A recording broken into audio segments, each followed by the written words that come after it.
दोस्तों आज का वीडियो बनने वाला है चेक्स बॉक्स के ऊपर। तो चेक्स बॉक्स अगर देखो यहाँ पे अगर मैं क्लिक करता हूँ तो फीडबैक में एक थंब आपको शो कर रहा है और स्टेटस में कंप्लीट विद कलर से। तो यहाँ पे अगर हम क्लिक करते हैं तो देखिए कुछ इस तरीके से अपना डेटा ऑटोमेटिकली अपडेट होता है। तो यही सारी चीजें हम इस वीडियो में देखने वाले हैं कि ये सारा डेटा ऑटोमेटिकली कैसे अपडेट कर सकते हैं और चेक्स बॉक्स को हम कैसे अप्लाई कर सकते हैं ताकि ऐसा आउटपुट आ जाए। तो चलो वीडियो को शुरू करते हैं और तो बनाते हैं अपने डेटा को कुछ इस तरीके से। मेरा नाम अनिल है और आप सबका अपने एजुकेशन में स्वागत है। तो यहाँ पे देखिए तो इस डेटा में हमें सबसे पहले समझते हैं, अगर यहाँ पे मेरे डेली टास्क होते हैं, मैं फाइनेंस डिपार्टमेंट में काम करता हूँ और इस टास्क का मुझे फीडबैक देना पड़ता है। अगर कुछ टास्क में मेरा कुछ फीडबैक है तो मैं टाइप करके यहाँ फीडबैक कॉलम में बता सकता हूँ। तो ये सब कुछ ठीक है। तो यहाँ पे मुझे एक आइकॉन चाहिए, जो आइकॉन मैंने यहाँ पे रखा है थंब का, और स्टेटस में चाहिए कंप्लीटेड। लेकिन कब? अगर मैं यहाँ पे चेक करूंगा तो ये चेक बॉक्स आपको कहाँ मिलता है? तो सबसे पहले चेक बॉक्स होता है डेवलपर टूल में। अगर आपके कंप्यूटर में डेवलपर टूल शो नहीं कर रहा है तो उसके लिए आपको फाइल में जाना पड़ेगा। फाइल में जाने के बाद यहाँ पे आपको ऑप्शन करके बटन शो कर रहा है, तो ऑप्शन में जैसे जाते यहाँ कस्टम रिवन है, कस्टम रिवन में आप यहाँ पे चेक कर लीजिए डेवलपर टूल्स को और फिर ओके करोगे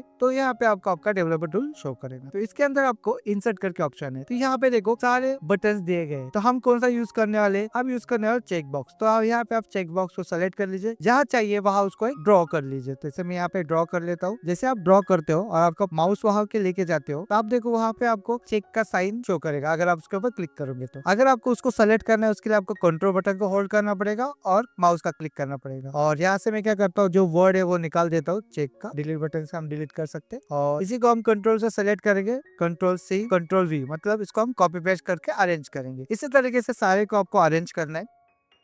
जैसे आप अरेंज करते हो तो कंट्रोल दबा के सबको सेलेक्ट कर लीजिए, क्योंकि इसके अलाइन देखो आगे पीछे। तो अलाइन टिक करने के लिए पेज लेआउट में जाइए और यहाँ पे आपको अलाइनमेंट ऑप्शन है, तो अलाइनमेंट को हम सेंटर कर लेते हैं ताकि सारे चेक बॉक्स आपको सेंटर में शो करेगा। अभी इस चेक बॉक्स काम कैसे करेगा, इसके लिए आपको इसको फॉर्मेट करना पड़ेगा। कोई भी बटन को आपको फॉर्मेट करना है उसके लिए आपको बटन के ऊपर राइट क्लिक करना है, यहाँ पे फॉर्मेट कंट्रोल करके ऑप्शन आपको शो कर रहा है। तो यहाँ पे हम क्या करेंगे, इसको एक सेल से लिंक करेंगे। जैसे यहाँ पे मैं उसको C5 से लिंक कर देता हूँ, ओके करता हूँ। इसी तरीके से हम सभी बटन को लिंक कर लेंगे। देखिए अब जैसे हमने सभी को लिंक कर लिया, आप देखो आप यहाँ पे चेक करोगे तो यहाँ पे ट्रू करके शो करेगा। जहाँ पे भी आप टिक करोगे तो यहाँ पे देखो ट्रू करके शो करेगा। अगर आप उसका चेक मार्क निकालोगे तो फॉल्स करके शो करेगा। तो देखा, अगर इसको हम टिक करेंगे ट्रू और निकालेंगे तो फॉल्स। इसका यूज करेंगे हम कैसे? तो यहाँ पे हम इफ का फॉर्मूला लगाएंगे। इफ का फॉर्मूला सबसे पहले लॉजिक बताएंगे। लॉजिक क्या है कि अगर हमारी वैल्यू जो यहाँ पे C5 में ये इक्वल चाहिए हमें ट्रू, ये ट्रू कब होंगी? जब आप वहाँ पे क्लिक करोगे। तो अगर वहाँ पे ट्रू होंगी, कॉमा कर लेते हैं आगे बढ़ने के लिए। तो हमें क्या चाहिए? हमें चाहिए थंब का साइन। थंब का साइन हमारा क्या है? आप यहाँ पे सेल का एड्रेस क्या है? B13। तो आप यहाँ पे डॉलर का साइन यूज करके B13 टाइप कर सकते हो। यहाँ पे B13 कॉमा। और अगर वहाँ पे फॉल्स है तो क्या चाहिए? हमें कुछ नहीं चाहिए, ब्लैंक चाहिए। तो इसलिए डबल इन्वर्टेड कॉमा में हमने ब्लैंक करके छोड़ दिया और ब्रैकेट क्लोज करके एंटर कर दिया। इसी फॉर्मूले को कॉपी करके जहाँ तक चाहिए वहां तक उसको अप्लाई कर लिया। तो यहाँ पे आप चेक करेंगे हम। तो जैसे मैं चेक के ऊपर क्लिक करता हूँ तो आप देखो आपको थंब का आइकॉन यहाँ पे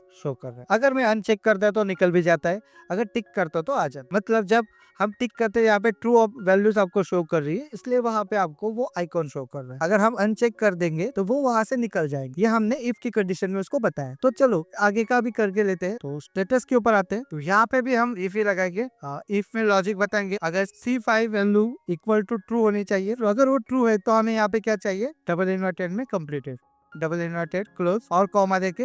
अगर नहीं ये कुछ तो ब्लैंक चाहिए, डबल इन्वर्टेड में ब्लैंक करके छोड़ दे, ओपन एंड क्लोज करके, और ब्रैकेट क्लोज करके एंटर कर दे। इसी को ही कॉपी करके जहां तक आपको चाहिए वहां तक उसको अप्लाई करेंगे। अभी यहाँ पे आप देखो, अगर मैं चेक बॉक्स के ऊपर क्लिक करता हूँ तो आप देखो यहाँ पे कंप्लीटेड भी लिखा आ रहा है और अपना थंब का आइकॉन भी शो कर रहा है। लेकिन चाहे तो आप स्टेटस में जो कंप्लीटेड है उसको हम कलराइज भी कर सकते हैं। कलराइज करने के लिए आपको क्या करना पड़ेगा? डेटा को सेलेक्ट कर लीजिए। तो कंडीशन फॉर्मेटिंग में न्यू रूल्स पे जाइए और जैसे आप न्यू रूल्स पे जाएंगे तो यहाँ पे आपको यूज फॉर्मूला, तो डिटरमाइन के ऊपर क्लिक करना है और यहाँ पे सिंपल एक फॉर्मूला यूज करना है। फॉर्मूला क्या है? इक्वल, अगर इस सेल की वैल्यू, जैसे मैंने सेल को सेलेक्ट किया G5, अभी G5 में देखना हमें जो काम करना है वो वर्टिकल करना है, मतलब कॉलम को करना है। इसलिए हमें कॉलम को अनफ्रीज करना है। तो अनफ्रीज के लिए आप F4 से भी कर सकते हैं या फिर आप $1 निकाल सकते हैं। ये इक्वल चाहिए, इससे चाहिए इक्वल कंप्लीटेड।